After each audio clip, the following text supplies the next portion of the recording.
Hello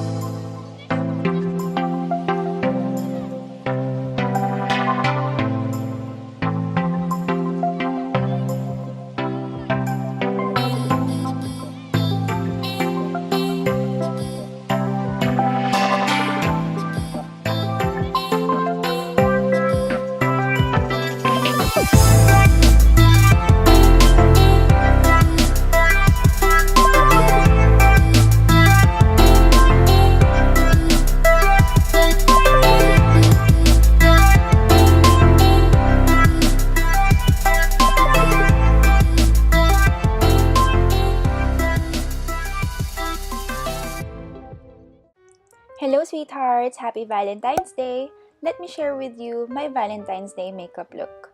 Whatever your relationship status is, let's get fab and beautiful today. So, let's start. For my facial spray, I'll be using this Clio MicroFine Oil Control Fix Mist. I love using this because it helps my foundation to be long-lasting and true to its claim that it really does control the oil. Let's just shake well, spray to your whole face, and wait for it to set and dry.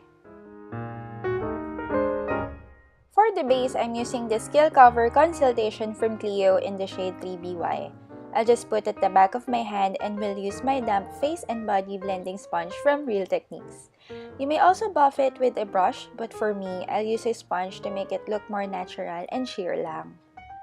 This foundation is one of my favorite because it's in between matte and dewy, plus the coverage is really good. And girl, ang lakas maka-fresh at kutis Koreana talaga. Make sure you are using a long-lasting foundation that would last the whole day of your date. May it be with your friends, family, and loved ones. Kailangan ng pangmalakasan na funda. By the way, you can always use any brand or product to recreate this look. For my concealer, I'll be using this Tarte Shape Tape Contour Concealer in the shade Light Neutral. I usually make an inverted triangle or bring it down to a V in applying my concealer to even out the dark circles and puffiness under my eyes. I also put a little on the side of my nose, chin, and forehead to add highlight. I let it set for 10 to 15 seconds para mas mag-add ng coverage. Again, I'll use my sponge to blend them out.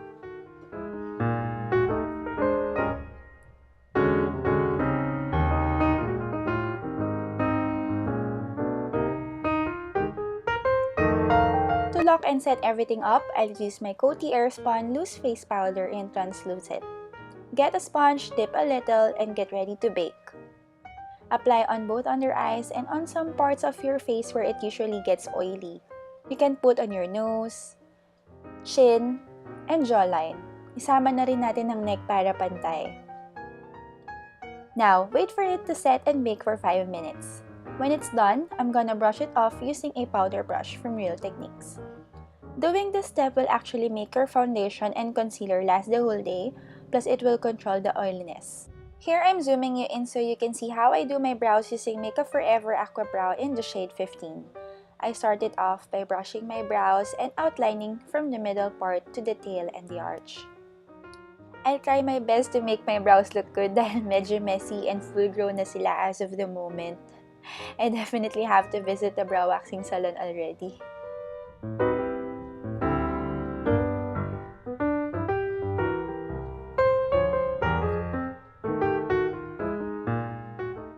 After outlining, I'm taking my time by shading the inner parts of my brows, and whatever is left on the brush, I lightly bring it upwards to make it look more natural. Don't worry, we can always clean our brows later with concealer.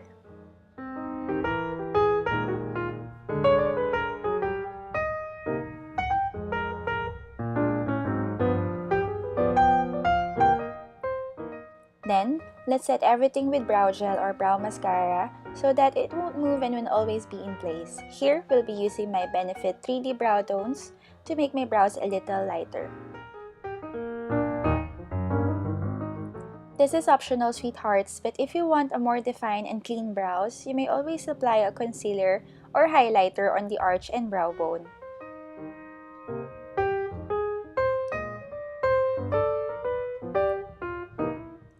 Let's now go to the eyes, and I'll use the Nude 3 Metallic and Matte from BYS.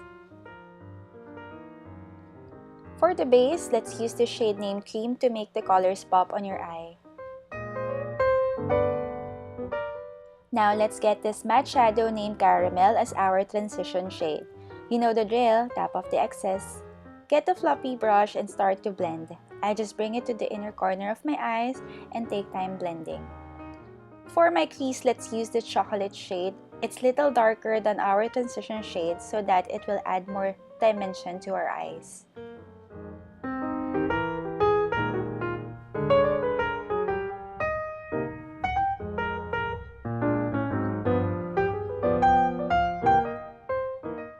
With my eye crease brush, it's time to add more depth to our eyes by getting this Soot shade and apply it on the outer V of my eyes. Going back to the fluffy brush, let's just bring them all together by blending everything nicely. Do the same on the other side. I'm not really an expert on this, but let's try making it a little extra by putting a cut crease using my Luxe Precise shader from Zoeva and Kill Cover Pro Artist Concealer from Clio. Just apply and follow the shape of your lids on both eyes and you're done. Take your time, sweethearts. Don't rush.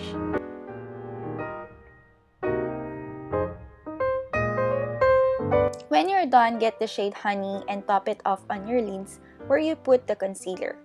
I personally prefer using my fingers to apply the eyeshadow on this step to make the colors pop. You can also use a brush as well if you want to.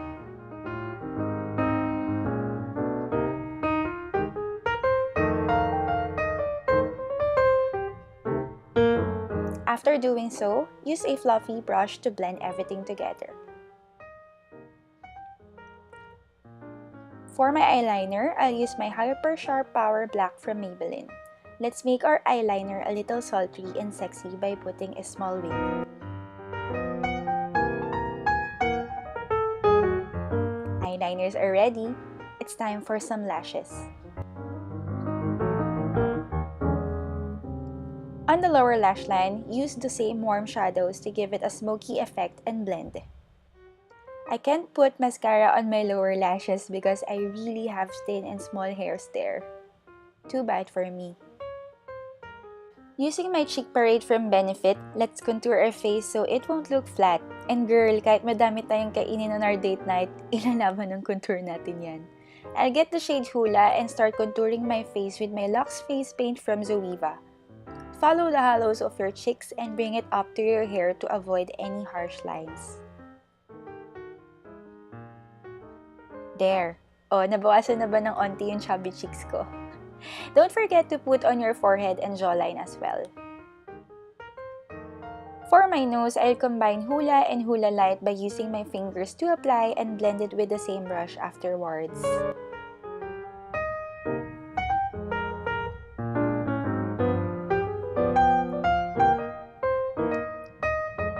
Time for some flush cheeks, sweethearts. Yung parang kinikilig ka lang during the date. I'll use my favorite MAC Pro Longwear blush in the shade Lotta Love. I love this blush because it gives you that rosy pink and fresh face, and it really lasts me the whole day. Get a blush brush and apply on the apples of your cheeks.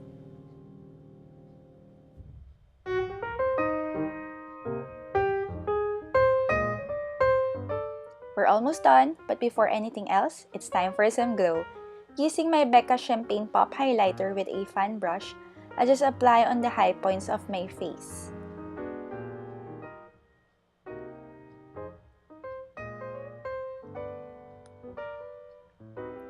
You can also put on the bridge of your nose, and of course, on the Cupid's bow. To finish the look, there's still one thing we don't have to forget. It's time for some color to make that lips fuller and sexier. For tonight's date, I'll use this retro matte liquid lip color in the shade Feel So Grand from MAC.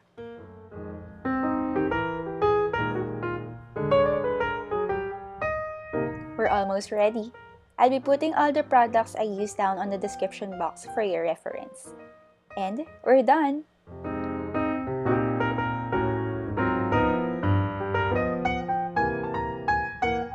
We're ready for our date night.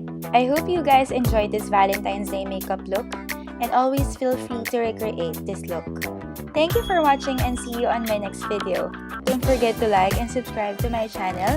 If you want more videos like this, please click the notification bell below. Happy Valentine's Day, sweethearts! Spread the love!